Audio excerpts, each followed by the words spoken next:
Welcome back to Pen to Pod, a writing podcast where we interview authors. This episode, I had the honor to interview Kris M. Fajardo, whose upcoming book, Local Heavens, is her cyberpunk Gatsby retelling debut. This podcast should come out the week of September 29th, but her book, Local Heavens, comes out on October 14th.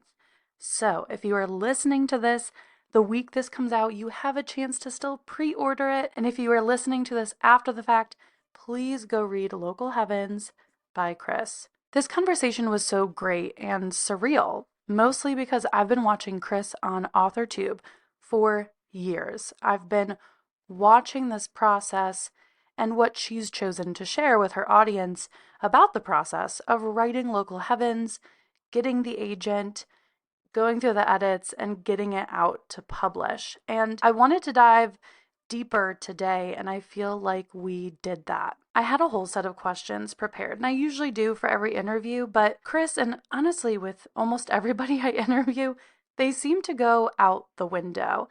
And every time Kris spoke, I just had 2 to 5 more questions that I wanted to ask her.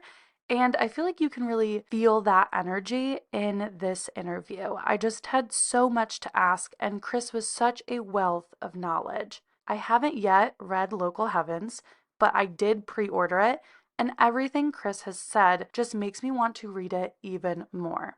Here's a little bit more about Local Heavens. A corporate hacker, an elusive billionaire, a society trying to survive the American nightmare. New York City, 2075. Filipino-American Nick Carraway has just moved to the heart of the fractured New Americas, where he's struck by the city's contradictions, shining corporate towers casting bleak shadows over the slums of a crumbling middle class. When Nick meets alluring new money Jay Gatsby, he falls for Gatsby's frank charm and confident aura. But in a city where the wealthy flaunt tech-enhanced bodies to cheat death, surfaces aren't all as they seem. And as a corporate-sanctioned cyberspace hacker, Nick knows that no secret can stay buried forever. He's the reason they don't. And his latest assignment, investigate Gatsby himself. As Nick becomes entangled in the dark affairs of the elite and the devastating fallout of their actions on the city's most vulnerable, he must reckon with the limits of compassion and accountability across class and status. What takes precedence? Love or truth? Heart or soul? I'm so excited for this. And anybody who's a fan of The Great Gatsby, I'm sure can relate. I really loved this conversation with Kris. And I know it's kind of like, Michaela, you say that with everybody, but it's true. I am just having these fantastic conversations with authors. And I think I actually say it in this podcast that, yes, I'm putting this out on my YouTube channel and it's for my audience to hear from authors because I'm not published. I have not yet taken a book from finish to publication, and I want you guys to be able to have access to people who have done this and hear from them and have the great reminders that I also need, that we're all experiencing a lot of the same things, even published authors, the self-doubt, the hating drafting, which I always talk about with people, the character process, the world building, like a lot of similar issues come up for everybody, and I find that reassuring. But I also just love being able to pick at the mind of a creative. The process is what is the art here for a writer. And every single day, it grows more and more apparent that writing is so important. Our stories are so important. And Kris really talks about how the story of Great Gatsby transcends time. It is a timeless tale that is relevant even now in 2025. So, without further ado, here's my conversation with KM Fajardo. I usually love starting with place. I feel like it's like my go-to question Yeah. to start with, just because when I'm reading, setting is like one of my favorite things. And I feel like Mm, a really good book is when like a setting becomes a character. And I do also feel like where you've lived, whether it's like your hometown, where you grew up, where you moved to, I just feel like we gather things about ourselves and everywhere that we've been. And I just yeah. love to know, how has where you've lived impacted what you write? Yeah. I think what I have found is true for all of my projects is that I think I write from specifically a diaspora lens. So I think what is true of most of my characters is that they usually have this element of feeling like they're grappling with feelings of belonging. And I think that kind of manifests in different ways depending on the project. So I think that's like something that I have found with the fantasy book that I'm writing right now, which is like secondary worlds, like fantasy. It's very like historical fiction inspired. But I do think like there's an element with one of my main characters where there's this sense of like straddling two cultures in a way and having to like reconcile those differences and figuring out like, what are the sort of pros and cons of each side and like where do I truly belong and how do I affect change. And then with Local Heavens, I wrote Nick very much from this like Filipino diaspora experience where he is, born and raised American, but through reasons that are discussed in the book, experiences a lot of microaggressions about being Filipino American in his specific line of work. And that has affected him in ways that I think he doesn't truly understand. And so that was a really like, I guess, cathartic thing to write with Nick. And it's funny because sometimes I'm asked like, why did you write about the great American novel as a Canadian? And it's like I didn't really see it as me being Canadian writing an American story. I mean, I think there's obviously an element where there's elements of like Canada and America having some overlap in their culture and in the issues that we're experiencing in our societies. So I didn't really feel like I was, stepping out of what I knew. I think I've worked in corporate America, even from here in Canada. So I think some of that was culture kind of influenced what I wrote. And yeah, I think one thing that I really liked writing in Local Heaven specifically was there's like a couple scenes in the book that are very much like a Filipino American experience. Like I don't really know how to explain it, but it's kind of like the getting to blend the two cultures and really write Nick from that diaspora lens was so cathartic. And it's really cool because the one chapter that takes place like at a Filipino night market has become a lot of people's favorite chapters. Like I start getting messages about it from early readers, from the authors who blurbed the book. And I was like, oh, people really, really like that chapter, which was cool because I felt a little bit like insecure writing it. So yeah, but it was really fun. Okay, I already immediately have a million questions, and this is why my interviews go Take your so time. I have long. nowhere to be. Well, I love that a scene that you originally were a little nervous about has become one that readers really connect with, which I think is a beautiful Yeah. part of sharing writing and can also be a scary part of sharing writing because it's Yeah, for out in the sure. world with Yeah. people. But how was taking the Filipino American diaspora experience into a sci-fi, like cyberpunk, Yeah. futuristic world? I feel like that is also an interesting way to explore that in a genre that I don't feel like often gets to explore or does explore, I guess, in the broader terms, Hmm. anything to do with, the diaspora or different cultures. Yeah, it's been really interesting stepping into cyberpunk specifically as a an Asian female writer. Yeah. How do I say this without making people mad? I've been consuming cyberpunk media like since I was a kid. Like I've just always had this deep draw to this genre, and I love all the classics. Like I William Gibson, like all of these classic cyberpunk writers. I could not have like any cyberpunk writer. I could not have written this book without their influence. But it historically has been a pretty white male genre, and there's always this like cognitive dissonance, like where you're like really enjoying a cyberpunk story but you're like, that's a little techno orientalist, like, or even just like kind of the fetishization of like Asian women in these like really really small and nuanced ways that I think a lot of people maybe don't notice and they're like not a big deal or whatever. But it was, before I started writing Local Heavens, I really thought about what I want my specific contribution to this genre to be and what are the Mm, questions that I want to tackle. And I guess specifically writing the Filipino diaspora experience, it wasn't really something that I thought about in advance too much. Like I kind of just went with the flow. And I think a lot of that element of the story was refined in revision yeah. as I got to understand Nick. And I think for me, it came from this lens of like, I don't feel like BIPOC characters, queer characters, whatever, marginalized identities have to like justify their presence in a story. Like characters can just be Filipino for like Yeah. no reason. Not to be like, and I don't have to stop here and like have the characters like eat lumpia and stuff and like have a whole thing about that. So I talk about that a lot with like my BIPOC writer friends where they're just like, I don't want to like I'm not a cultural guide for a Western audience. Like if my character is just they're just that identity, then they can just be that identity. So I didn't write it from the lens of like I need to like educate about a Filipino American Yeah. experience.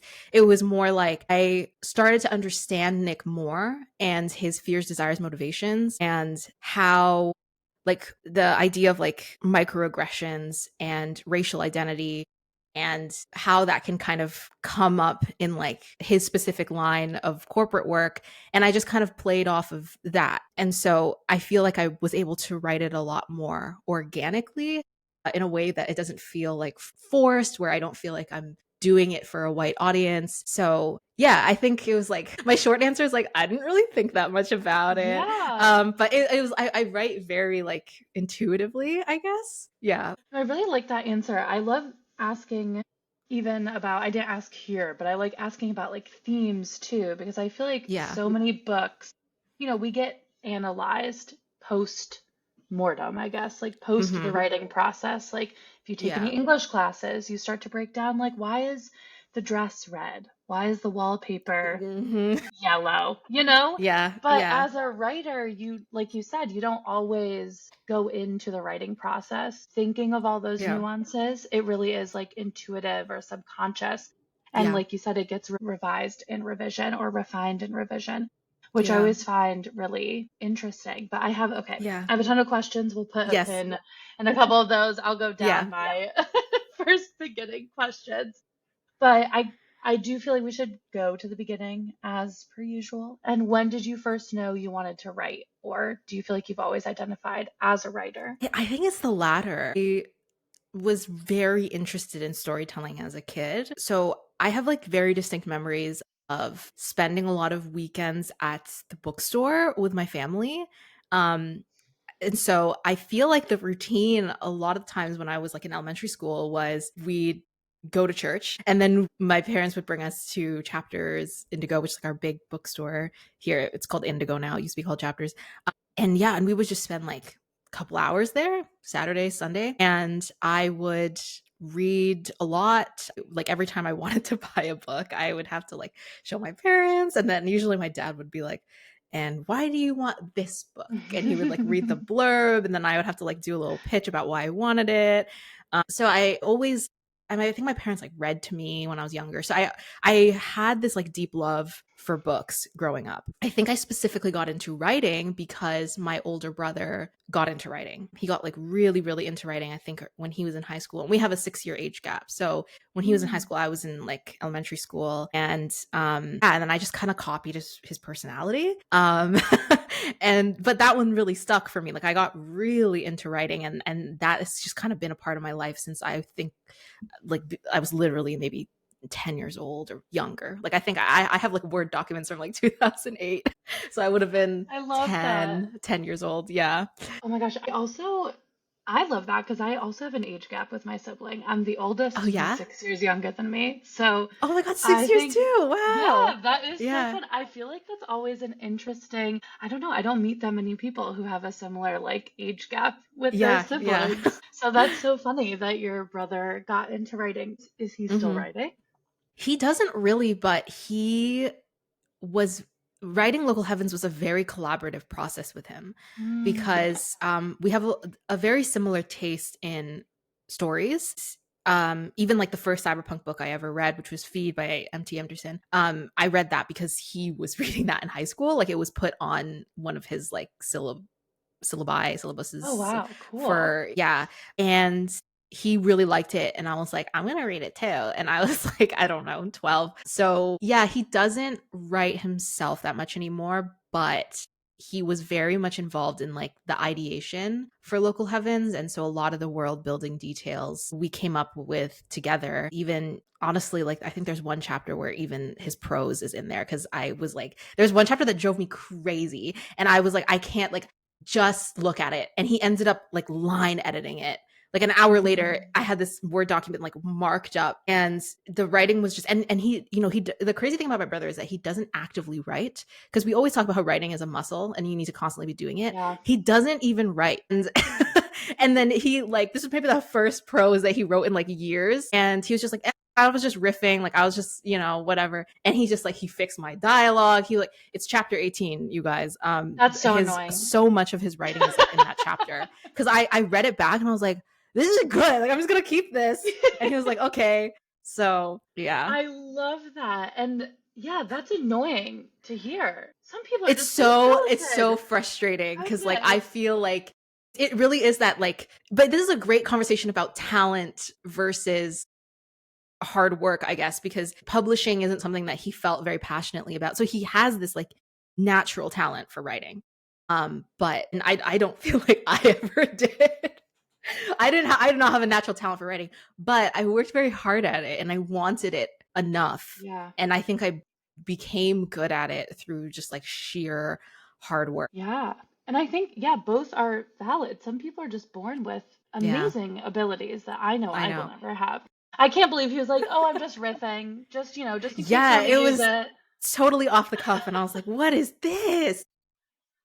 I love that. But I also like that you have explained it as a collaborative experience. I think so many writers talk about how lonely it can feel when, we're in our Mhm. offices, our rooms, the cafes, Yeah. our bedrooms, just typing away at a keyboard. But so much of writing, I really do feel like is collaborative, whether it's with Yes. close friends that you trust, your beta Yeah. readers, when you get into Yeah. publishing, your editors, your agents. There's Yeah. so many eyes on your story. And I feel like Yeah. it influences it in so many ways. So that's cool that your brother got to be that collaborative experience for you, especially since, Yeah.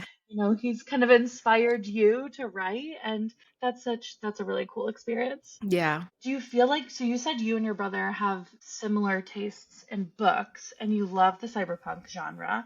Do you Mhm. gravitate more towards the genres that you write then, like the fantasy, sci-fi, speculative fiction genres? As a reader, Yes, as a reader.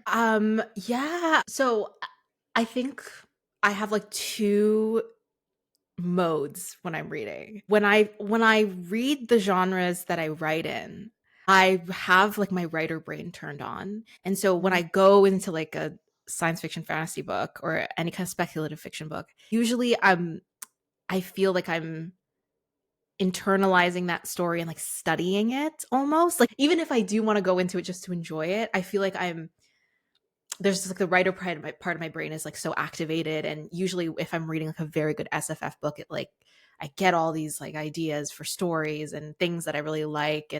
And if I really like the way a trope was executed in that, I think about it for a very long time. um, if I'm reading outside of what I write, usually I can just enjoy it as a reader. So I used to read romance books as a writer, and I think that's why I used to thought that I didn't like romance as a genre, because I just like wasn't enjoying romance for like what it is. Ever since I sort of realized that like, hey, this is how you enjoy a romance book. Now I'm like, I know how to pick romance books that I like, and I really like reading in the genre. So I don't think that I necessarily gravitate to any genre more than another. It's more like if I'm in the mood to engage with a story as a writer, then usually that is with an SFF book. But I will read anything that is like recommended to me by someone that I trust. I completely relate to that. I find it really difficult to turn off the writing brain when you're Yeah. reading in the genre you're writing. So I Yeah. completely relate. How do you, or I guess, do you read in genre when you're drafting or in revisions, or do you try to read outside of genre when you're like in different parts of the writing stage? Yeah, I read, usually it's not about genre, it's more about voice. Mm. So, obviously with Local Heavens, because I chose to write Local Heavens like anachronistically, where it's a sci-fi dystopia, but it's written like in the voice of the night. And like I know that that is going to like throw so many people off, and I'm sure the book like got rejected by like agents and editors for that reason, but I felt like I was so drawn to that like tonal dissonance where it feel like you can trick yourself into believing that this is an F. Scott Fitzgerald book, but it takes place in like the future. That's the experience that I wanted a reader to have. And it's like, if you like it, you like it. If you don't, you don't. And that's totally fine. But yeah, when I was writing Local Heavens, it was like, I think that entire year almost, I was like reading only F. Scott Fitzgerald almost. Because for me, it's like voice. Like I try to pick a couple writers where that writing style is what I want to kind of emulate in my work. And so sometimes that doesn't necessarily have to do with genre. Yeah. So yeah, that was specifically for Local Heavens because that was like a different case. But for like the current fantasy book that I'm writing, it's a lot of gothic stuff. I Mm. went back and I reread some like classic gothic fiction, Rebecca, Jane Eyre, that kind of stuff, Wuthering Heights. But then I'm also reading more like fantasy, like recently published fantasy, Rachel Gillig, Ava Reed, that kind of stuff. So I definitely do have to kind of read in the genres and the voice that are similar to what I'm writing because my writing gets really easily affected by what I read. Yeah, I agree. Sometimes I have to like, it depends on the drafting stage. Sometimes I'm like, I cannot read this month because I'm so in Oh drafting yeah, yeah, yeah. I know I get like that that I too. fear that like whatever I intake will get subconsciously like put into the story in a way Yeah. that it like doesn't need to change in the moment. So Yeah. yeah, I totally get that. I do feel like reading for voice or tonally is important because, Yeah. yeah, if I start reading someone's voice that's like shorter sentences, snappy, like Yes. that's what I write that day. Against my will, I will Yes, start like, yes. oh my god, yeah. I always find that interesting of like, I don't know, I have some writing friends who can read whatever, whenever, and like it doesn't affect their writing. I'm like, I'm jealous. how? How? I know, I'm Yeah. jealous too. I'm I have jealous to put too. off a lot of books sometimes and like I read them months late cuz I'm like, "Oh, this is going to really affect me." Yes, yes. Well, with Local Heavens, I'm a Great Gatsby fan as well. And I've been, Yay. following you talk about Local Heavens for a while on your YouTube channel. And I know that you said you get asked, why Great Gatsby or why this great American novel, but what exactly about The Great Gatsby drew you to know you wanted to do a retelling? Yeah. I think I was back in 2020, I was noticing this trend of retellings becoming like popular in terms of like what was getting acquired. Um and I remember thinking to myself like I don't think I would ever want to retell a classic or a story unless I knew it deeply and felt like I had something really pivotal to say about it. And I was like, there's only one story that I think I feel that way towards, and that would be The Great Gatsby. It wasn't even in public domain back then. And I was like, if I were to reimagine The Great Gatsby, what would I do? And I remember thinking about, like, okay, what would all of the possible, speculative fiction mashups I could do. And I was like, well, I'm really big into cyberpunk. But I was like, cyberpunk Gatsby? And then I think literally within that same thought, I was like, hang on. And so I I had this what I knew for sure was that there was an overlap in the themes of The Great Gatsby and the themes that are inherent to cyberpunk. At the time, 5 years ago, I don't think I ever really knew how to explore that overlap in terms of like wealth, class Hmm. stratification, like the decadence of The Great Gatsby and the sort of cyberpunk glamour of like a sci-fi dystopia. I saw the overlap, but I didn't really know how to explore it. And so I sat on the idea for a while. I tried to write it, it didn't really go anywhere. And then I had this period in between. It was maybe like a 1 or 2 year gap where I wrote a completely different book. And I also was just like reading more. I think I read a little bit more cyberpunk. And I think also just matured as a person. I lived through the early part of the pandemic and I internalized all these experiences that I had through work. And I think it was this period also of like radicalization for me, for a lack of a better term. And I think all of that really influenced Local Heavens and went back into the project. And so when I returned to the story, I knew exactly what I wanted to say. I was like, it's going to be almost like a Black Mirror esque spin on The Great Gatsby, where you really want to, I think, in the same way that Fitzgerald does kind of an autopsy of his decade and the hypocrisy of his decade. Similarly, I think this project has to rip open our technological dystopia and all of the nightmares that are coming up with like late stage capitalism and consumerism and techno fascism and all these things. And this is when I started spitballing with my brother. And I think the moment I knew that I wanted to write it and how I wanted to write it is when we started riffing on all of these ideas.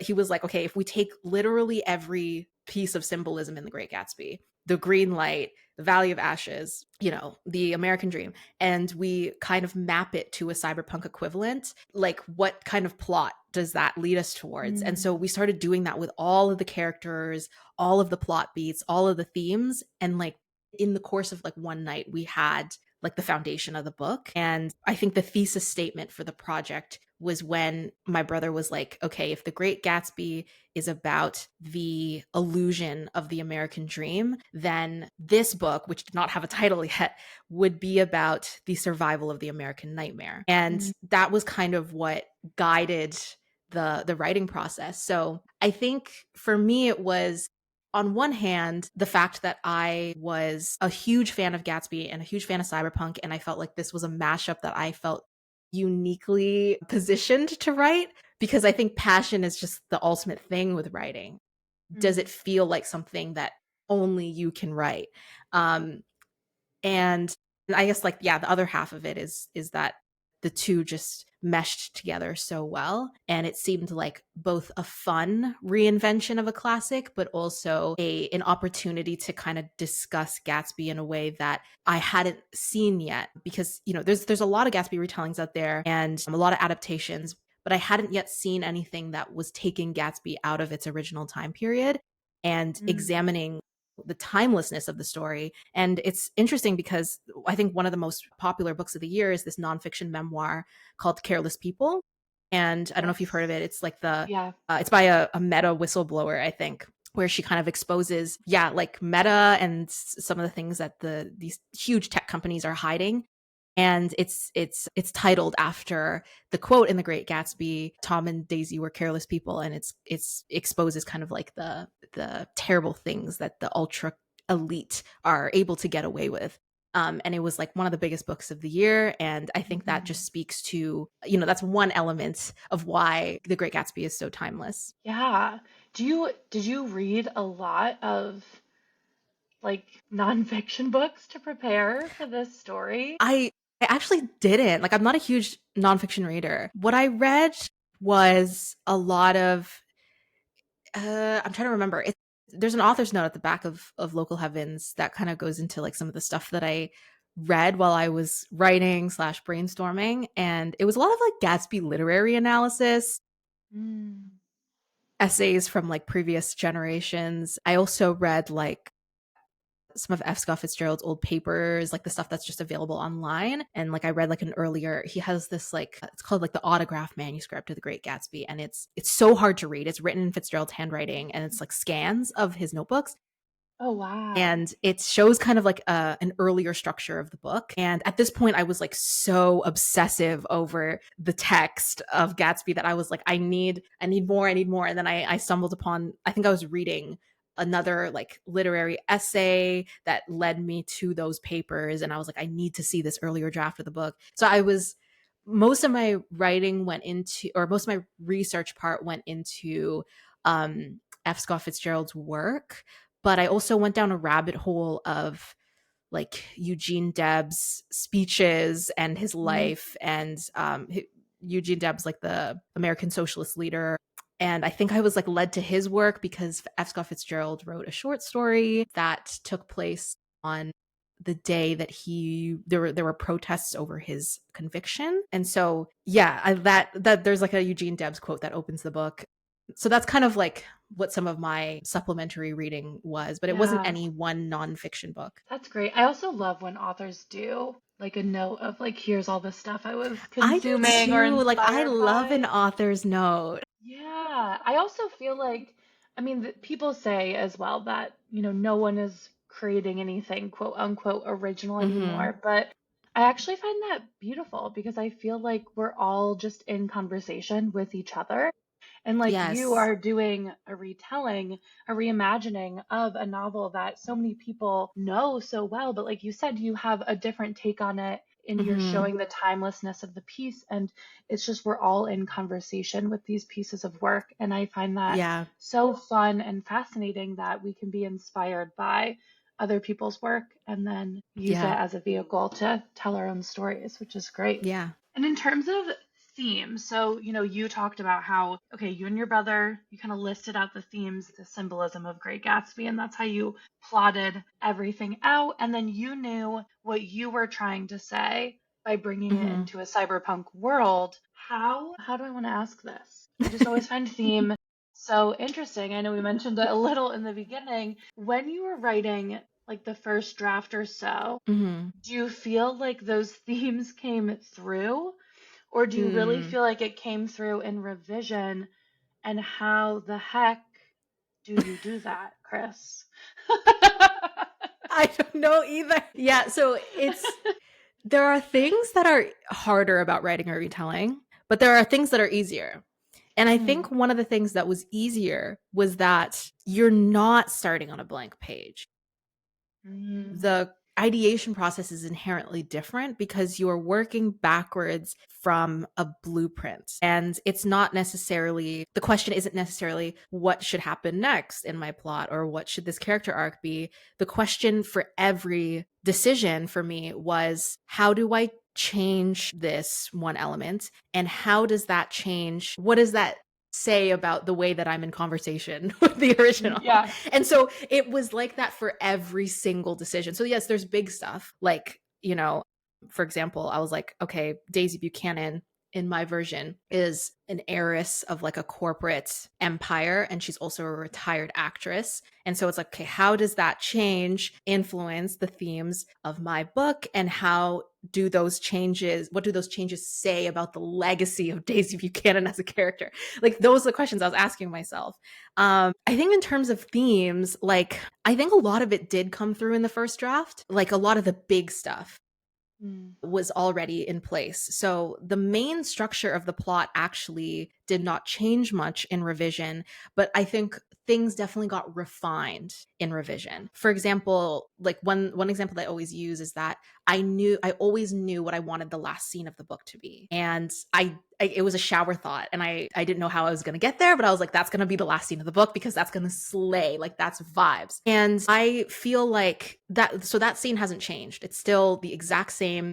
It happens in the exact same way, but what has changed is a lot of the little moments leading up to that scene mm, to make the payoff feel more earned. So I think a lot of times I know what I want to say, and through revision, it's just a matter of asking myself, how do I strengthen the emotional impact of that moment? mm. And a lot of the times as a writer, you won't necessarily know until you start getting feedback on it.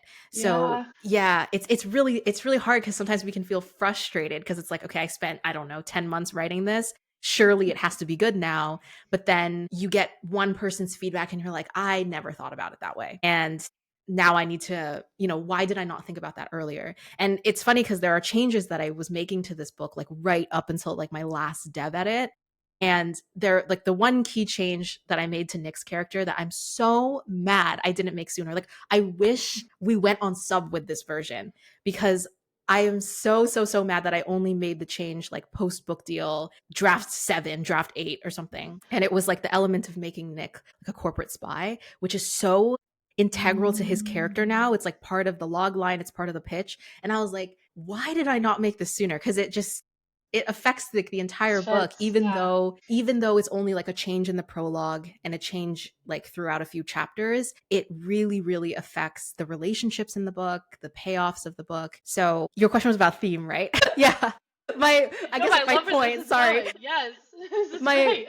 my point was that you don't always get it on the first draft. I think there were a lot of things that I got right on the first draft, but the fine tuning process happens because many, many people gave me feedback and helped me see the story in new ways. And that's why writing is collaborative, as you were saying. Yeah. I think I'm stuck on theme probably because Great Gatsby. I mean, I studied in high school Mm-hmm. and Yeah. college and everything. And so I'm thinking of the inherent themes that, we discuss on end about Gatsby when studying it. But also, I guess right now in my own writing, I've been really thinking about theme. And it's so Mhm. weird I've just been asking so many writers lately about it because Yeah. it is weird to like go into a story and you're like, okay, I know what I want to say, Yeah. but how do I say it without like being too on the nose? How do I say it Yeah. without it getting too buried, right? You don't Yes. want your character to come out and be like, here's the theme of the book, Yep. Yep. Yep. right? Like, here it is in dialogue.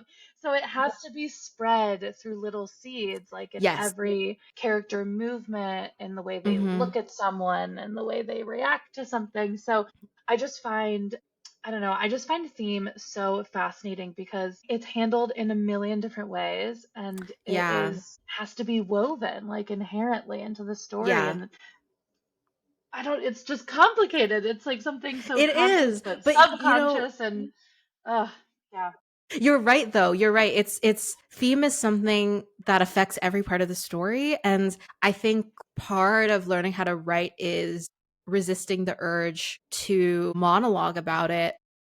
Mm. And well, okay. So this is another interesting question because people are always talking about how media literacy is dead and how audiences like these days like they can't interpret a theme if it smacked them in the face. So this is why authors like are not trusting their audience, all this kind of stuff. So it's a hard balance, right? Because there are moments where you're like, I feel like it's clear, like, oh, I don't feel like I don't have to explain Yeah. it. I will say, like, in Local Heavens, there are moments where, especially towards the end, where I think I do get very explicit about my themes. And even while I was writing it, I was like, this is going to annoy someone for sure. But I feel very strongly about this. And it's the end of the book, and I feel like I've earned it. And it's okay if it annoys some people because, like, I think the sentimentality and, like, the explicitness of that sentimentality is also part of the Great Gatsby's identity, too. And I think if I want to do it, then I want to do it. But I think it's about control. Like authors Yeah.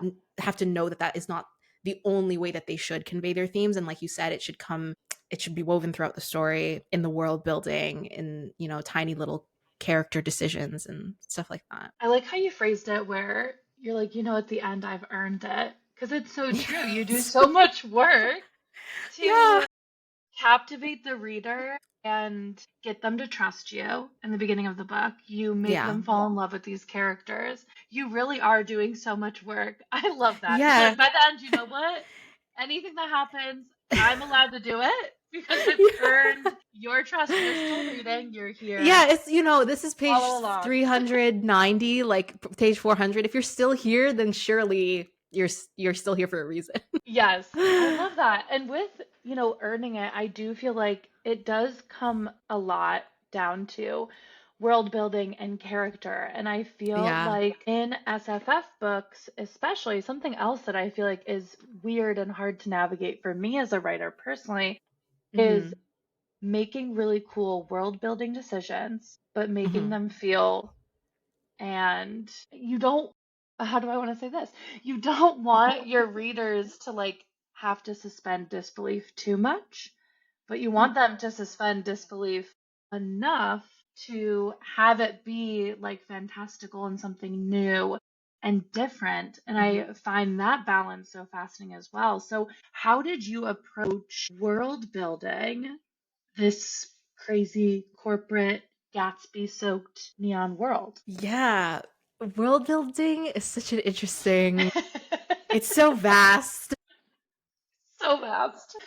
Yeah, so for Local Heaven specifically, it was literally, like I was mentioning, a matter of taking every element in The Great Gatsby and like asking myself what is the most insane sci-fi dystopian technological extrapolation of this that I can possibly imagine. So I remember, for example, with The Valley of Ashes, minor spoilers. I think the exposition for this is in chapter 3 or something. But if you don't want to get spoiled for it, then skip this. So I remember like talking to my brother and being like, okay, what does the Valley of Ashes look like in a cyberpunk dystopia? Surely it's not just, ash heaps. And we were going back and forth for a while. And we ended up on, okay, you want something that is haunting. And I think we were going backwards from obviously vibes. Like what would be, I always write from the perspective of setting is its own character. So how do I want setting to really play a role in this story? And so we're always working backwards from vibes. And I think we ended up on like this idea of an abandoned corporate smart town. Just like imagine corporate smart town project that just like never actually came into fruition. And then we were like, okay, why would it not come into fruition? And we were like, housing crisis, where we were, okay, imagine this luxury residential area where it was like pitched in this like very, beautiful way where it's like your buildings will know you and you'll have all these AI guides and it'll be so cool. But then actual residents get priced out from living there because corporations buy up the land, and then obviously the rent gets so high and then people can't actually afford to live there. So now it came to a point where just no one lives there and it feels kind of like this ghost town. But over time, people who cannot afford rent sort of come to an agreement with these corporate landlords where they are using these like abandoned buildings for things like storage, GPU farms, data centers, that kind of thing. And in order to get extra money, they still allow people to live there at like a slightly reduced cost. So it becomes this place where there are people that live there, but not that many. And they're very, very low income. And they are living sort of these like less than human lives in these technologically dominated spaces. And it was this like really interesting atmosphere that we got to build out because, you think about technology as this thing that we use it, we advance it so that we can advance humanity, right? But what happens when greed basically allows technology to get to a place where it's kind of usurping our humanity and like replacing it? And that was kind of the inspiration for how we wanted to reimagine the Valley of Ashes. It's sort of like similar to the way it is in the Great Gatsby. It's this representation of the intense class stratification of the American population. So that is an example of like the world building exercise that I did over and over again in Local Heavens. So I won't spoil like all of the other little things, but I would do that for, like the green light. I was like, what does the green light represent in the Great Gatsby? It's the thing that tethers Gatsby to his dream of Daisy. And so I did a similar exercise where I was like, what is the most insane like cyberpunk extrapolation of this? So yeah, Local Heavens was a unique world building experience because again, we weren't 100% working backwards from or we weren't working with like a blank page necessarily, but there are some things in there that are obviously like they didn't exist in the original. So like the cyberspace hacking, like that kind of stuff I came up with on my own, and that was really, really fun too. So I'm imagining, Kris, like a murder board when you are a murder planning this That's out. what it felt like. That's what it feels like. And I love That's what it that. felt like in my head. I wasn't really writing Yes. stuff down. That's what you Just weren't. Oh my yeah. gosh. I was just about to ask, how were you keeping all of this straight? Because I feel like when you said earlier that you had like the ending scene as a shower thought, and I was like, Yeah. yeah, that happens to me all the time. And then I don't write something down, and then like my world is chaos. So, Yeah. I yeah, write things down very disjointed. Like I write things down in a way where only I will understand what that means. only you will understand the code Yeah, of and I what was like, is I'll going on. remember. I'll come back to that. Yeah. Okay, so we world build, yeah, in a very unique way when you're doing a retelling. I imagine the character process had to be something similar. I mean, you're already Yeah. working with well-known characters, but like you Yeah. said for Daisy, like in your version, you have to make them your own, but still work within the confines of Mhm. Fitzgerald's Nick and Daisy and Gatsby. Mhm. How was the character creation process? The characters were the best part. The characters were really fun. And I will say the characters who were, I think, easiest and strong from draft one were Jordan and Tom. And in general, Fitzgerald has given us just incredibly interesting characters, where even a character like Jordan, who doesn't have a lot of screen time in The Great Gatsby, but the way that he writes her suggests that she just like has so much going on in her life and in her head. And, that's why I think so many people love Jordan, even though she's not a main character in The Great Gatsby. She's definitely a main character in Local Heavens, because I really was just so fascinated by her. I was like, I feel like Girly knows so much and she's just so cool. And yeah, so characters like Jordan and Tom, because they have such abrasive personalities, I feel like they were really easy to write because there was just so much, there was such an easy way to reimagine them. So for Tom, I was like, he's kind of he's supposed to represent the sort of more conservative mindset. And it was kind of just this process of asking myself, okay, like what would Tom's ideas sound like in a cyberpunk future? And so he's kind of just the one that, like, I always joke that like if Tom existed in 2025, he'd have a podcast, like a Manosphere podcast. Yes. So yeah, he was very easy to write. And then similarly with Jordan, she's an athlete, and I was like, cyberpunk athletes. She's grappling with like uh her legacy. She's like maybe a little bit past her prime. And then I would do that for all the characters. Like, yeah, Daisy, maybe she's not just this rich Southern belle. She can be a corporate heiress and an actress. Gatsby's going to be a president and CEO of some big ass company. And then Nick was the character that I never quite knew what to do with until the end, which is so funny because I was sent a review. I made like a carousel of like 5-star reviews. So I was like asking friends to like send me what's your favorite review, so I can put them in a post. And one of my friends sent me this review that was just like, Nick Carraway is cooler, like way cooler than he was in the original text. And I was like, okay, that's cool. I don't know if I wanted him to be cool necessarily, but that's great. Yeah, I've been sent a lot of reviews about how much people like Nick, and that is so rewarding because he was the hardest character to write.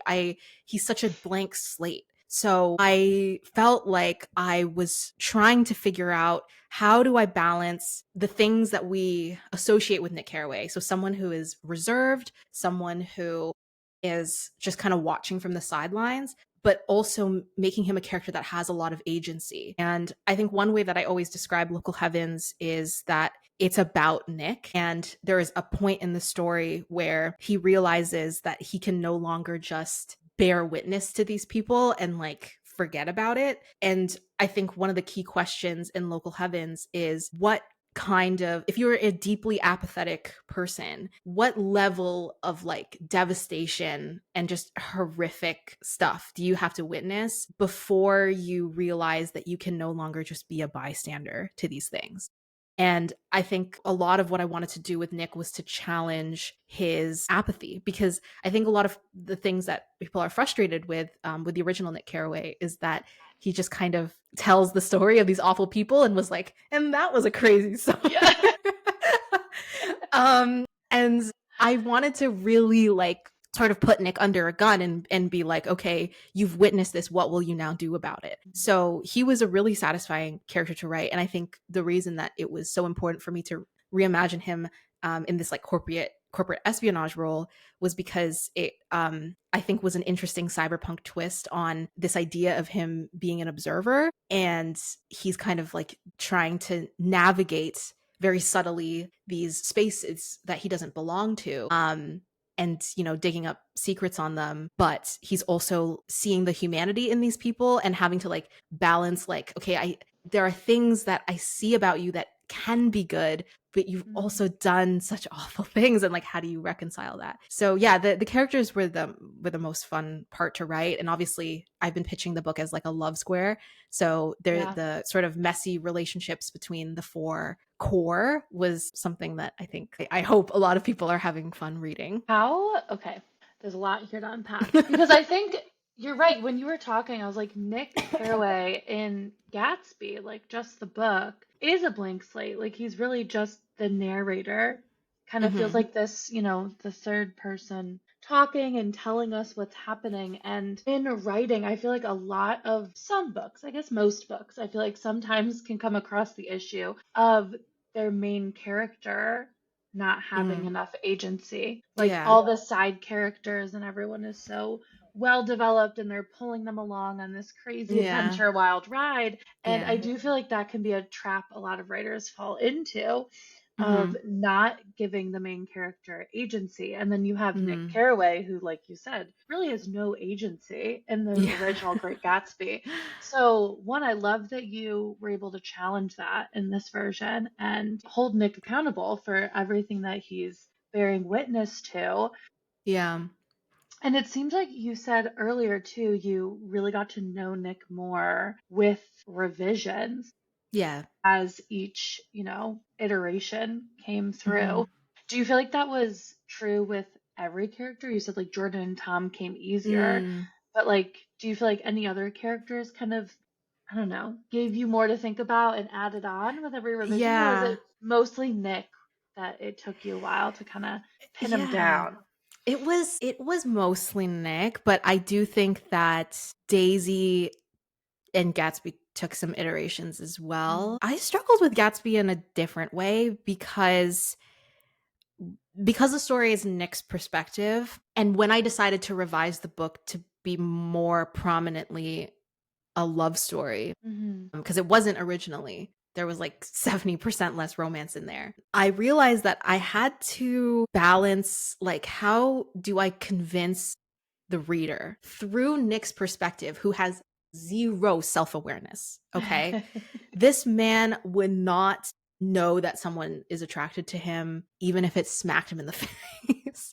So, how do you convince the reader that Gatsby is falling in love with Nick Mm. when Nick himself doesn't even know it? And I think a lot of that I had to, like, that was like a very unique craft challenge, I guess. And it Yeah. also required me to like add in extra chapters and like, yeah. So that was what was most difficult about Gatsby. And then I also think that I never wanted the book to seem like, falling in love with a billionaire is okay. and Yeah. so, and Yeah. yeah, so one issue or one thing that I was constantly thinking about was that Nick is just as morally flawed as everyone else in this book. Like, yes, he does have to confront, all these moral dilemmas, and he does, but he too makes very questionable decisions. One of them being falling in love with a billionaire despite everything.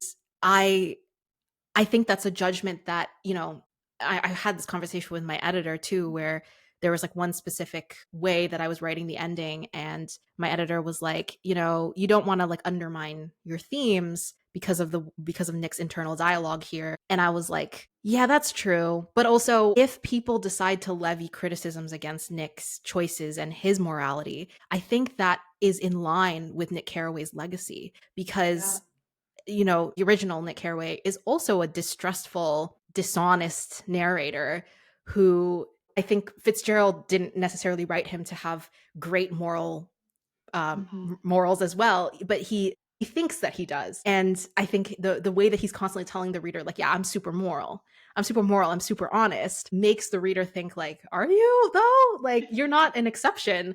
And so yeah, I think a lot of writing the characters was also letting go of this idea of like, you don't need the characters to be likable, you don't need them to Yeah. be redeemable, but you can still make them understandable. And even a character as evil as Tom, you can still understand why he turned out the way that he did. And that Mhm. was like another way that I wanted to also reimagine the characters, was to like dig into their vulnerabilities in a way that, like, the original doesn't, because that's not what the original's trying to do necessarily. But I wanted to take all the characters and like just like drill through to the bone of who they are and why they think the way they do and why they make the choices that they make.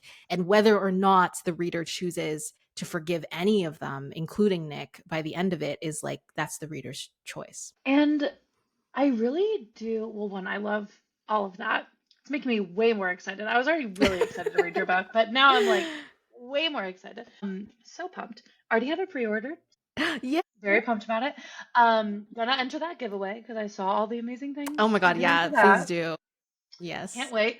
Um, but I do agree with you for, not every character has to be likable. And that is an interesting position I feel like writers are put in nowadays, because I do think a lot of like the discourse is people want like morally gray characters, but they Yeah. want morally gray Do you? characters. They don't. They want morally Yeah. gray characters that they end up falling in love with and like can root Mm. for and like, Yeah. be great in the end. But Yeah. like you said, I do like that, you're keeping these characters not 100% likable because they do horrible things, but Yeah. understandable. I like that. Yeah. Understandable, not likable. And I think that is a great way to drive home theme, because Yes. if you don't like a character, that in turn shows you what the book is about. And I Yeah. feel like that is always a really effective way to drive home theme, or what you're trying to Mhm. say is like, yeah, if you disagree fundamentally with this person, then like, good, that's like, Yeah. the point of the book. So I love that you're doing that, because I always find that also amazing when books can, yeah, make you understand someone who is so horrible, and you're like, Mhm. okay, I totally understand why you did this, but I still Yeah. hate this. Still hate And it, but I I get still you. hate it, but I get you. And that is really hard to do. Like, were there exercises, do you feel like, that you had to do to really like get into these characters, like just deeper than like, a lot Mm. of people have like the character framework of like likes, dislikes, and this is how I view the world. Like, do you Mm. feel like you had to kind of like go into each headspace? Was there like something you did? How do you feel like you knew these Mm. characters so deeply? I've for me it's never been effective for me to be like, this is their horoscope, this is their I don't know. What is it? What Yeah, is their yeah, it's chart? like their What if you I don't know anything about astrology, but like their chart. sign. Yeah, Yeah, like their yeah. sign. Yeah. Yeah, that kind of stuff. Which is great. Like I love that, people can do mood boards and playlists, but for me honestly, the way that I get to know my characters is I just writes scenes even if I'm not really sure if it'll end up in the book. And I think Mm, that's kind of the only exercise that I do, because sometimes I get an idea for a scene and I'm like, this could be an interesting avenue through which to explore this character's mindset, skill set, whatever. And then sometimes it ends up working and sometimes it doesn't. So I have a lot of deleted scenes for Local yeah. Heavens. I wrote maybe 8, 9, 10 versions of the prologue that take place like at so many different times, because I was like, how do I and I think sometimes writers can feel like I'm wasting time. Like I wrote a scene and I Mm, scrapped it. I wrote this scene 10 times and I scrapped it. And I don't see it as wasting time. I see it as getting to know the character. yeah. So I have scenes that didn't end up in the book, but that allowed me to understand the character more deeply. The only thing that I wrote that I 100% knew was never going to be in the book was um, I wrote a scene that happens in the middle of the book. I didn't finish writing it. I wrote a little bit of it from Gatsby's perspective, because like I was mentioning, I was trying to think about like, at what points in the story is Gatsby actually falling in love with Nick, and what the heck's going through his head? Because of course he's going to be incredibly conflicted about this, because Nick is supposed to be someone that he doesn't even really see as like a real person. He's just supposed to be someone that he's using. And so I I wrote chapter 19, the night market scene, from Gatsby's perspective. And I wrote it like poorly because I knew that no one was going to read it, but it kind of helped me understand like, okay, this is how he sees Nick. And even though it's not going to end up in the book, that really helped me return to the book and be like, okay, this is what's going through Gatsby's head at these points in the story. So yeah, my writing exercises are just write scenes, even if they won't end up in the book. That makes me feel better too, because I do the same thing. So I love when Yeah. I get to hear, some validation, because I mean, that's why this podcast is truly for fun, and it's for, my audience on YouTube. I Yeah. just like talking to other writers, because the beauty of writing Hmm. is our process. Like, that is the art form. And I Yeah. just find it so fascinating and reassuring when Hmm. everyone's is so different, and it can differ Yeah. not just from person to person, but book to book. So do you feel like you Yeah. do that as well? Like, you're writing a fantasy story right now that's not a retelling. So it's something, Mhm. it's a completely different process. Do you feel like you're doing the same thing for those characters that you're creating? Yeah, I definitely am writing scenes. I'm still in the first draft, so I'm definitely writing scenes that I'm not sure are gonna Yeah. end up in the final draft. But I think what I know now, as someone who's gone through an entire publication process, start to finish, is I know that what I write isn't set in stone. And that is very freeing because I don't feel like any scene is precious and I'm not laboring over every single sentence anymore because I know that like two drafts later, half of this story could be different. And I know that some authors or some writers can see that as intimidating, but because I've made it through a revision and come out alive on the other side, I know that that's just writing. That's just the writing process. And I think like I'm still in a phase where I feel like there are still things that I have to learn about my characters, but I I'm excited to get to know them, I guess, cuz it's it's it does take time, I think, to understand like who your characters are and what you're trying to say through them because ultimately your themes are going to come through in the characters.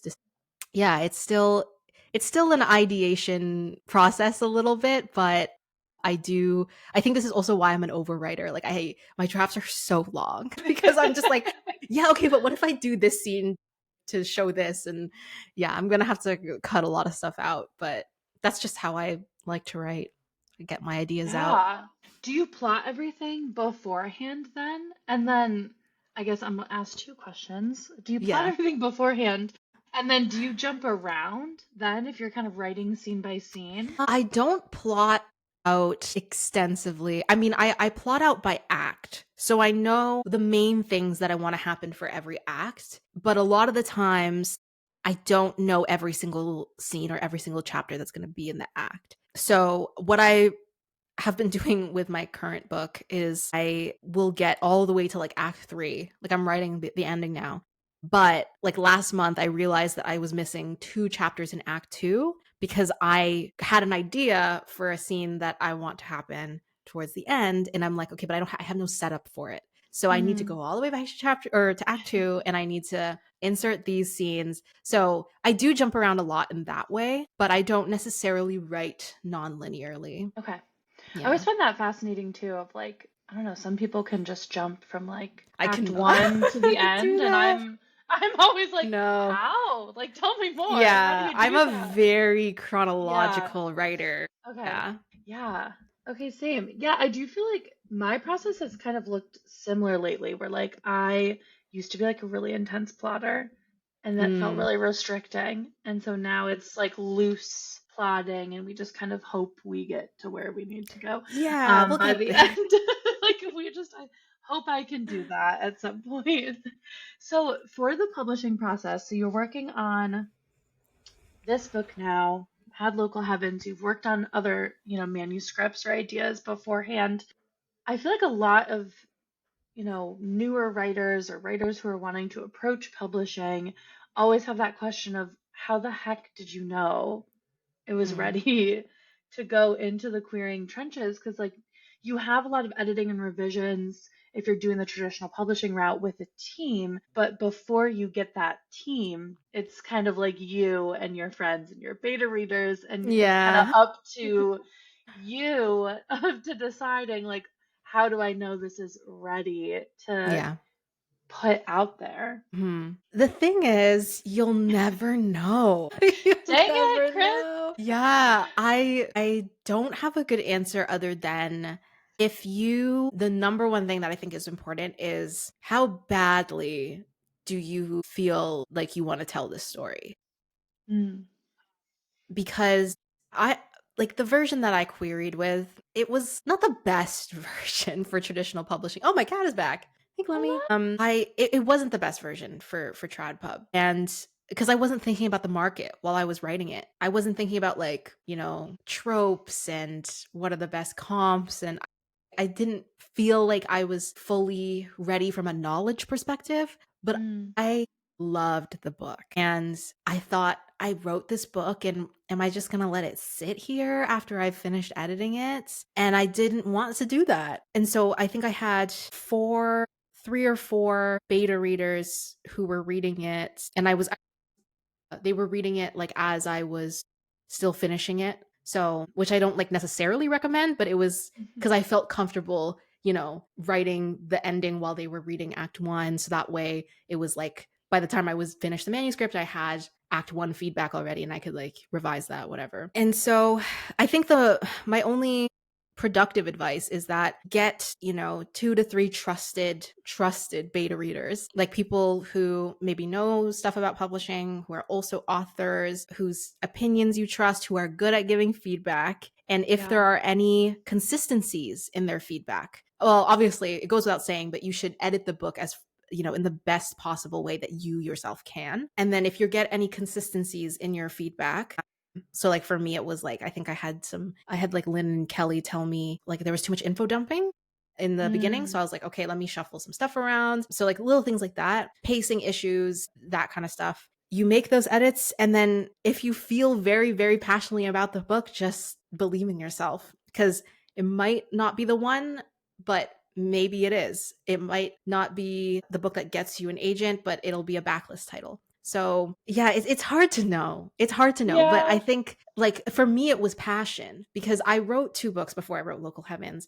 But by the time I got to the end of those, I didn't have this like burning fire in me to publish those stories. And so I could have edited them and made them good and maybe gotten an agent with them because they were very commercial, but I just didn't care that much about them by the end. So I feel like quality isn't the only, or sorry, the book being done and edited isn't the only marker for whether or not you should try to publish it. You have to really love the story and feel like I'll die if I can't at least try to get this published. I like that. I haven't heard a writer say that as like a qualification. And I think that's really important. Like you said, like you can write a book and finish it, but yeah, the passion is what's going to get you across the finish line and probably Yeah. through the querying trenches where there is a lot of rejection that Yeah. comes along with that eventual or hopeful yes, which is great.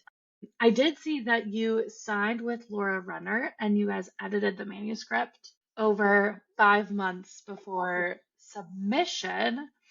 How was that like then versus the beta reading experience of like you're getting this agent and then she's like, okay, I have a couple notes. Let's change these things before sub. Like what kind of was different about those experiences? Yeah. I mean, Laura and like any good editorial agent is going to be balancing, on one hand, this is the market at the moment, this is what's selling, this is what I'm hearing from editors in this space, and here are some revisions that I think will make the book more appealing to editors in this space. Mm. So they have that knowledge and they have that industry expertise, and they're also balancing that with, this is your book and I'm not going to force you to make any changes that you don't want to make. And so as an author, you have to also kind of reconcile those two things. And for every change, you have to ask yourself, like, is this a change that I want to make? Is this a change that I feel passionately about? So I think the main difference editing with an agent is that you are very much editing with traditional publishing in mind, and you have to like basically try to guess every possible thing that an editor might say, and that's like an impossible task. You're not never going to fully know, but you do your best, right? And I think like the only reason this book sold was because of Laura. Like she knew how to give feedback in a way that was like, I'm not asking you to change your vision. Like, I get what you're trying to do here, but can we just make these little tweaks here and there, right? To, really bring out like the energy of the story. So a lot of it was pacing. How do you like bring some conflicts up? Like there are conflicts that originally only come up in Act Two that were I like dragged them up into Act One. And I think that really helped with like setting up mystery, setting up tension. So a lot of it is this like invisible stuff as an author, where you don't quite know what a fresh reading experience feels like until you have someone come in, especially someone who reads a ton in that genre and who knows that genre inside out. It's like, pacing is a huge thing in SFF. And Local Heavens is not a fast paced book, but it used to be even slower. So a lot of it was pacing, and obviously romance. Like, I think the romance, it wasn't something that I edited in just because it's like the people want romance. I think the reason I was drawn to making it more of a romance was because it's pushed the characters to be more interesting, complex, and nuanced people to read about. So yeah, those were like the key changes that I made with Laura specifically. And it was like, maybe we did 4 or 5 drafts together, and like 3 of those were like pretty intense dev edits where I was like really tearing the story apart and trying to see it in a new light. Did you, when you were querying Laura specifically, or any agent, I guess, for that matter, did you know that they were like an editing focused agent? Because I do feel like some agents Yeah. love to like go in and like, let's edit the manuscript and like do the dev edits before Yeah. submission. And then there's some that I've heard that like, they're like, I'm not an editor. I really don't want to, like, I don't even Right. I'm know. just I'm just here to take it out on Just sub. here Yeah. to take it on sub. Is Yeah. there a way for you to know that? Did you know that? Or was that news to you when you guys talked on the phone for the first time? Some agents like will say it in their bio or something, like, I am an editorial agent. I didn't know, but a lot of agents don't. So I didn't Yeah. know. I didn't even know whether or not I wanted an editorial agent. Mm. I do know now that I do. Yeah. So yeah, and my agent very much is editorial, but I didn't know. And I think it's so maybe even for agents, it depends on the client, because sometimes agents will take on a project and what you queried them is like pretty good to go. Like, they don't really see any need to edit it, because maybe it's already pretty strong. So maybe it really depends also on the author. But yeah, I didn't know in advance, but on the offer call, that's something that you as an author should really ask. So before you get into a business relationship with an agent, you should definitely get a sense for, are they editorial? How do they communicate? What is their sort of, what's the word, philosophy with editing? What are their expectations of you? So you can, even if you don't know it while you're querying them, there's still an opportunity to know before you sign anything. Yeah. I think, I don't know, I just find the editing process, like we said, just so fascinating. Hmm. It's my favorite part of writing, personally. Don't love Me drafting. too. Yeah, Nope. I Hate drafting. love Hate drafting. hate drafting. Yeah, I'm drafting right now and it's just like painful. Like I just smack my Yeah. head against the wall every day That's what and it is.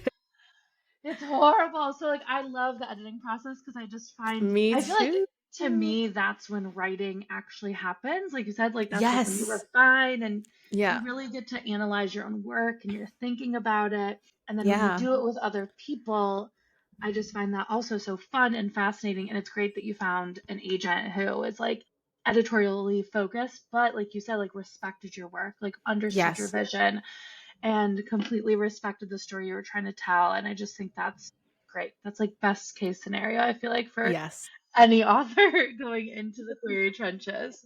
Yeah. That's awesome. You mentioned pacing as something that you worked on, and you also talked about how that's kind of like an invisible thing with writing, which I do agree. I Mm. find pacing so frustrating and Yeah. interesting. Do you feel like, I don't know, what do I even want to ask? I guess I just want to chat about, I guess really in this podcast, I just want to chat. I don't even, want to ask anything. Yeah. But like for pacing, you said you were bringing up conflict, you're moving things around to like make it Hmm. move a little bit more. Hmm. For writers who are newer or, they hear pacing as like a trigger word of like things you got to look out for when you're writing. Yeah. Do you feel like that just comes with reading a lot Mm. and understanding the flow of like a book? Or is there any other marker for people when they're reading their own work? Like, especially if someone's Yeah. out there, they don't have a close community or like trusted beta feedback members, and they're just trying to make sure they're telling the best story. Like, how the heck do you know if the pacing is correct? I know, pacing. Yeah, so I always think that reading is a good idea.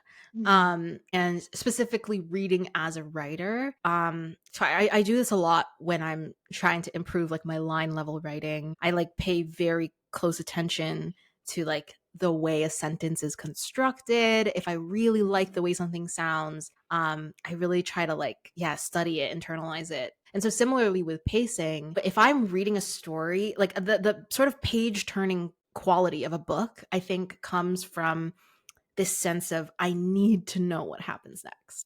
And Yeah. that's, I think, a helpful mindset with pacing. The analogy that I always use, and I feel like I've said it so many times before, so I apologize if people are hearing this again. But I am the experience of writing a book to me is like imagine you are leading someone through a very big house, and you every scene, every chapter, you're taking them into a new room, and at the end of every scene or chapter, you want to feel like you are there's like another door in the room, not the one that you came in through, but there's another door in the room, and you're leaving it ajar just enough for that person to see a little bit of what's in the next room and they want to walk towards it. That is really helpful because is the page turning element. It is the Hmm. questions that you seed in and make people want more. I think that's a really good analogy and also a marker for people, Yeah. who if they're reading back their own work, because it is so hard to analyze your own work. Yeah. Like you said, it's Yeah. hard to get that fresh eye feel like ever again on Hmm. your work once it's Yeah. out there. Other thing I should say about pacing though is like the other, or I think the page turning quality, I mean, is I think if people really find your characters interesting, Mm. whether that's this is why romance readers are so voracious, is because if you can write really good character tension or a really interesting character relationship that like you just want to see, it's just like just kiss, like Yeah. that another element too, and it doesn't have to be a romance, but like um if you write a really interesting character dynamic that people are like, I want to see what will happen next with these two, like, yeah, lovable characters, interesting characters can take you a long way. Yes, exactly. And I guess before we go into the rapid fire, I'll leave on this Hmm. question so I don't take up too much of your time because I could chat No, all you're day, good. You're Kris. good. I could ask you a million questions. How has your process changed since writing Local Heavens? Like you said, now taking a book kind of from publication start to finish. So, how has your writing process developed or changed over time? Yeah, I every project is different. So like I think what works for one book isn't necessarily going to work for another book, Mm. but I think as I mentioned, one of the biggest things that's changed is that I'm not too precious about my first draft anymore, because it's like I know it's going to change. So, and I feel like that helps me power through a scene that isn't working, because it's like, okay, this scene, it just needs to exist. I don't know who first said this, but the best writing advice is like you can't fix what doesn't exist yet. And Yeah. I really have a mindset towards my first drafts now where it's like, it before I can get to the part that I love, which is the editing part where the book becomes real, um, Hmm. it needs to not be a blank page. And I I think that has really kept me going, because one of the reasons why it maybe took me whatever 5 years to like really write Local Heavens was because I was constantly stopping and restarting, stopping and restarting. And now I know that like, if it's bad right now, it's fine. And I think a lot of writing is just having the courage to sit down and look Mm. at a literal pile of crap and be like, this is so bad, but I'm going to face it and I'm not going to run away from it, and I'm going to sit here and finish it even if it sucks. That's not always the best writing advice, because if you really hate a project, Yeah. you don't have to force yourself to fix it. But if you ultimately still believe in the overall merit of the work, like you still know that you want to write this premise, you want to write this story, you're still passionate about some element of it, then I think the day to day, that is what I tell myself. And I think that element has become easier because um, I'm like I'm like such a perfectionist, or I used to be such a perfectionist about like my line Yeah. level writing. So if a scene wasn't beautiful immediately, I'd be like, I'm a bad writer. Um, so I think that's the main thing that has changed, and also I think I'm a lot less of a rigid plotter because I think my gut has become better. I Mm. very much like write instinctively, but I trust my instincts as a writer more now than I did maybe 3 years ago. That's great. That gives me a lot of hope. Yes, that you're out here and your gut has strengthened and you Yeah, can it's trust not yourself perfect, more. but It's a yeah. little better. And that's hopeful. That is Yeah. hopeful. Okay, I'm gonna move on to these rapid fire questions that Yes. are my favorite to ask any author. What is a piece of art, and that can be literally anything that art means to you, movie, TV show, painting, music, that has had a profound impact on you? It's a really deep question to be rapid fire, I know. I know. I know. We're really just Yeah, starting out with a you said bang. rapid fire, but you're coming in strong. Yeah, yeah, yeah. um okay.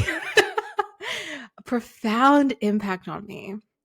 So sci-fi stuff, like the stuff that I feel like I really formed my taste specifically as a speculative fiction writer, would be William Gibson's entire canon of work. Um, the 1998 animated Cowboy Bebop is like, I think Love it made me who I it. am. Um, and it's literally this like, sci-fi jazz extravaganza of a show. Um, so I think those things. Um, I also think music tends to have an impact on me, and like it gets me in the mood to write. So I really like a lot of um I I think like I really got into like OPM, which is like Mm. original Pinoy music, which is like Filipino artists basically. And I never used to listen to Filipino music. And I got into that like 2023, 2024. And I I think listening to music that I is like part of my culture, but that I had never really been exposed to before, um, was like a really, I don't know, it kind of had an impact on me in a really indescribable way. Like it's Mhm. not something that like directly impacted what I wrote, but it more like felt like it had an emotional impact on me. Um, which is why the night market scene in Local Heavens is like explicitly set to an OPM soundtrack, and that's like mentioned in the book. Um, and I would say there's so many more things, but why am I blanking on all of them? I need to turn around and look at my shelf for a second. Yeah, yeah, go for it. Um,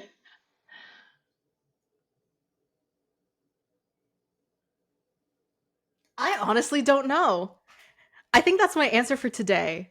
I love it. I feel like I I'm love it. definitely missing something, but I that's like all I can think of. Oh, it's like bothering me. I'm blanking on something really, really important.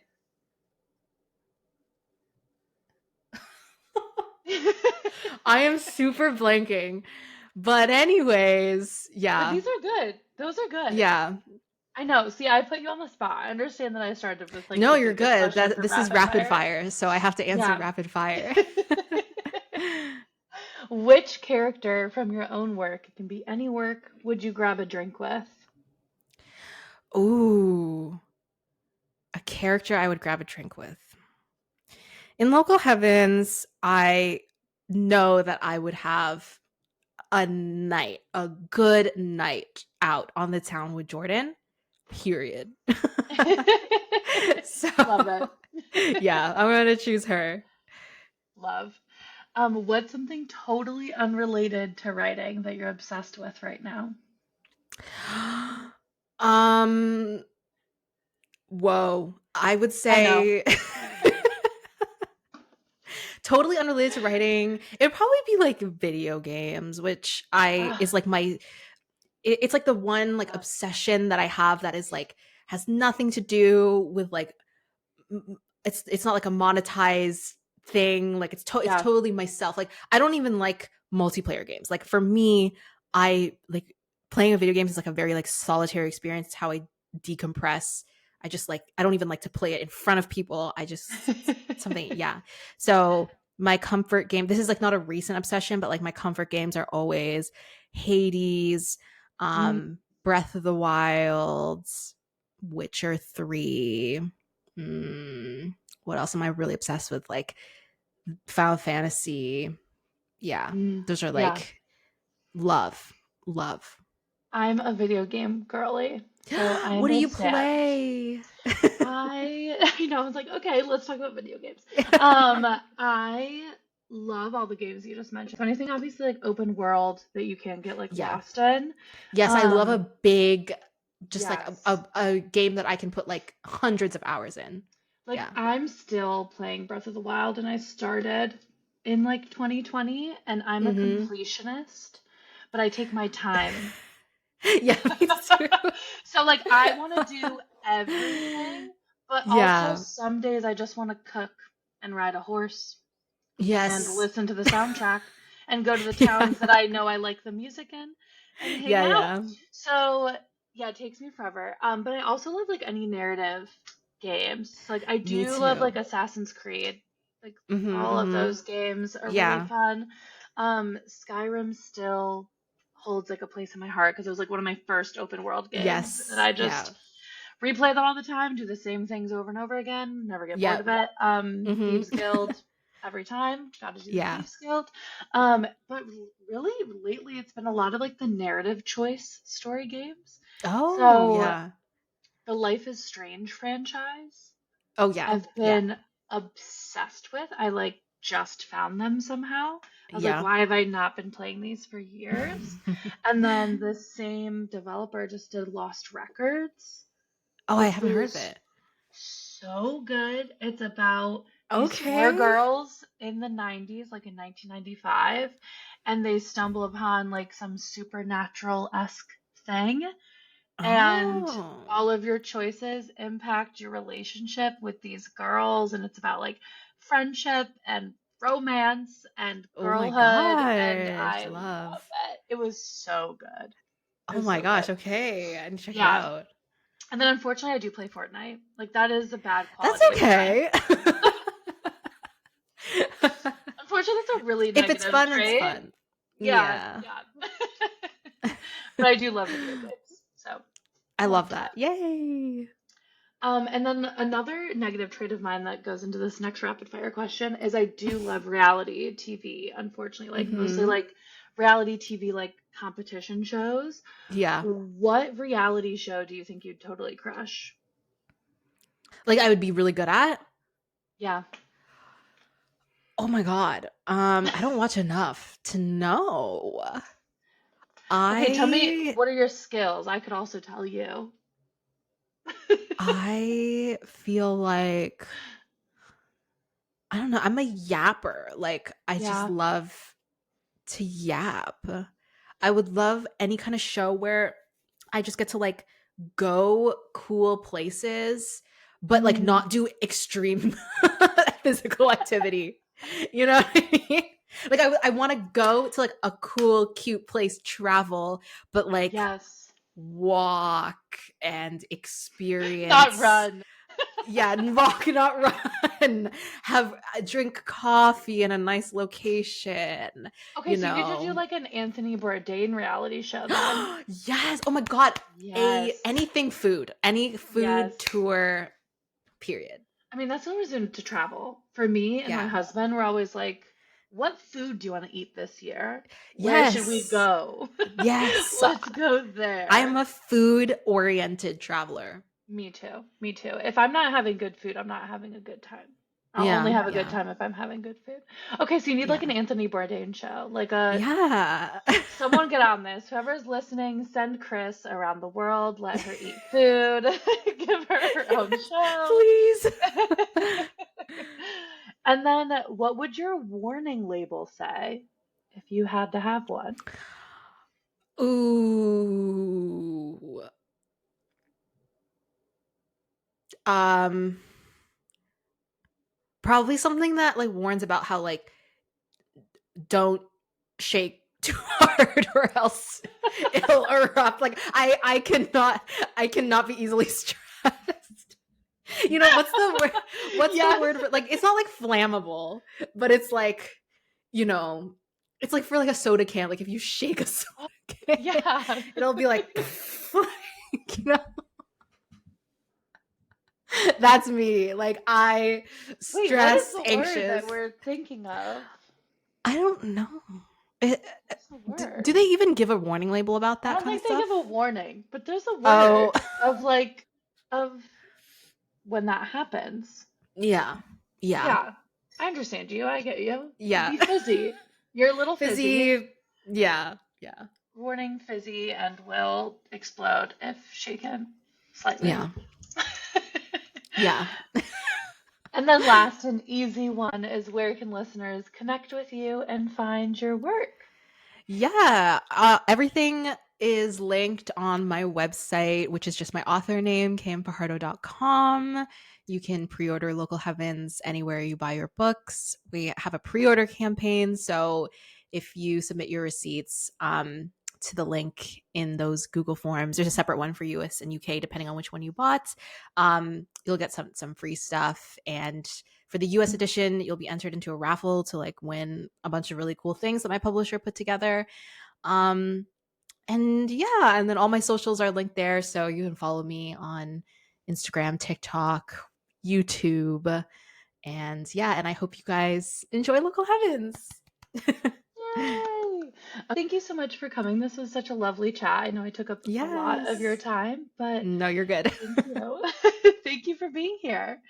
Thank you for having me. This is so fun. Yay. I hope you enjoyed my conversation with KM Fajardo as much as I did recording it. Again, her debut book, Local Heavens, comes out October 14th. Please go and support her and her work. As always, if you liked this episode, go ahead and send it to a writer friend or a reader of Local Heavens.